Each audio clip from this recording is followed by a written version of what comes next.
which would have saved me a lot of time and from anxiety. I don't know if you struggle with this. It lets you pace yourself and to avoid burnout. If you're new here, hi, I'm an indie author, and today I want to share with you 7 bad habits as a writer I wish I had stopped sooner. These are some of the things I wish I had learned sooner, which would have saved me a lot of time and from anxiety. And I would have achieved my writing goals much faster. Hopefully you aren't making any of these mistakes, or you can avoid them in your writing journey. The first mistake is over-planning. If you are someone who does discovery writing, I don't know if you struggle with this or not, but as a plotter, I struggle with over-planning. It doesn't help that I'm a planner too, so not only I struggle with spending way too much time outlining, but also planning when I'll write and how long I'll write and so on. I use it as a form of procrastination. I sometimes have spent entire days just planning what I want to write and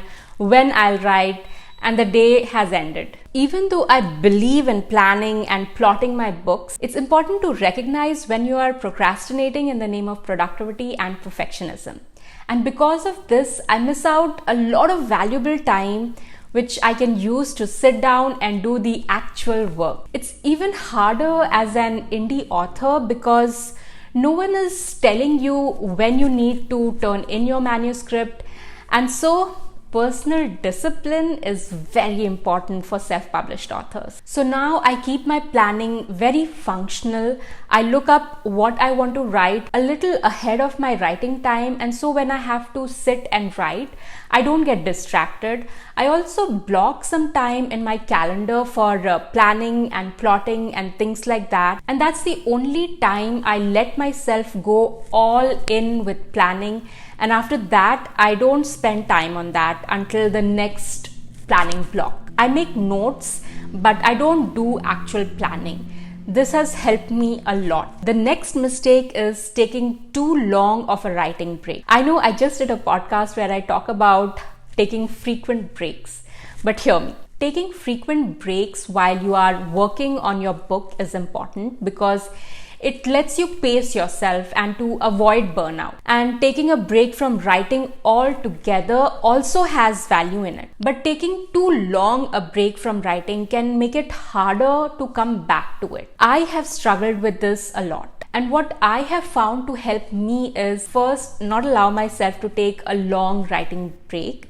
Instead, switching between project helps me. Depending on what I'm working on, I go back and forth between my fiction writing pieces and my non-fiction writing pieces. And if I do land up taking a break from writing for too long and I'm struggling to come back to writing, I give myself very simple and low goals, like writing 50 words or reading just 1 page if I'm revising or self-editing. I know that when I sit down to write, I'll write way more than 50 words, but the goal is so low that there is little to no resistance. If you're facing this, give this a try and tell me in the comments section if it works for you. And also, journaling helps, and I've talked about it before, so you've already heard me talk about it. The next mistake is not accounting for your writing energy. How you feel and what time of the day you feel the most creative has to be considered when you plan to write.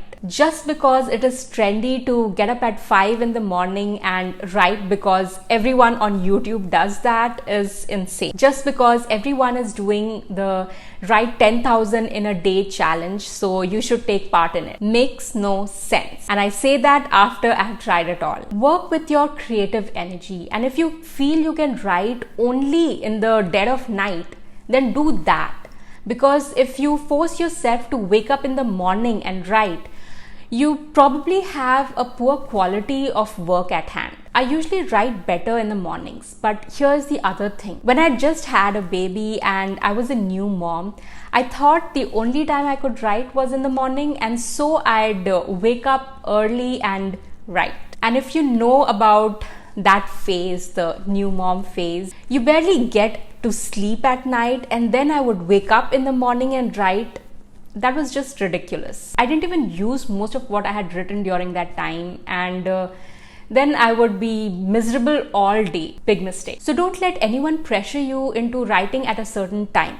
You can try a bunch of things to figure out what works for you, but consider when your creative energy is at its best and then go with that. The next mistake is not keeping a designated idea book. I started keeping a book for dialogues back in 2016, but it was, I think, 2 years after that I started a designated book for all the story ideas I kept getting when I was washing dishes. And I wish I had started it much sooner. It's good to have a designated place to capture ideas as you get them, and then you can take your time to play with it and develop it and see if there is more to that idea and if you can write an entire book on it. Because as writers, we get lots and lots of story ideas, but not all of them have potential, right? So keeping a designated notebook to capture these ideas has helped me a lot. Sometimes when I'm stuck with a plot, I have gone back to the notebook, and it's like stirring a creative pot, and sometimes something will jump out from the pages and I use it in my book that I'm working on. The next one ties in with the podcast episode I spoke about earlier, not planning for downtime. Everything in moderation is what we should aim for. I don't subscribe to the hustle culture. I feel it is toxic at best. I recognize that there are times when we have to put in long hours of work no matter what we are doing. But I don't like how it is normalized to have no boundaries between your work and your personal life. And if you are not working 18-20 hours a day, somehow you don't deserve success. I had a hard time understanding how I was killing the joy of writing and being creative because I was subscribing to that toxic mentality. I have to give myself some downtime to be able to be creative and productive. The next mistake, and the one that made me almost quit writing books, is not having flexible writing plans. Not all of us are at that stage in our lives where we have 100% control on our schedule. I know that's not the case for me. At this point in my life, I have to work around my family's schedule, and that's okay. And when their schedule changes, I have to adapt and work with it instead of feeling defeated. There was a phase when I did feel like that, and I was miserable. I just assumed that my family understood that writing was important to me, and it felt that they didn't support me. And then I spoke to them and understood that I had never communicated that with them. So we sat down and worked out a plan that would give me a few hours every day to work without interruption. And so at the beginning of every week, we talk about our schedules, and accordingly, I make time for my writing. So everyone knows when I'm not available, even if I'm at home. Just knowing that things will look different every day has made it easier to work with what I have right now at this point in my life. It's going to be hard, but it's doable. And the last mistake is making it too hard for me to write. In the past, I used to wait until I was done with other things before I would sit down to write, and I would be so exhausted by the time I actually started working on my book. I didn't work with my creative energy, or I would put some other conditions like finishing taking some writing course or reading a book on the craft of writing to actually sit and write. Whatever that is for you. Maybe it's your phone and you get distracted with every notification ping, or worse, writing only with the intention to publish and putting that pressure that everything you write should be a masterpiece. And as soon as you realize that your story idea doesn't have the potential, you stop writing, or worse, never start because you think it's not worth the time.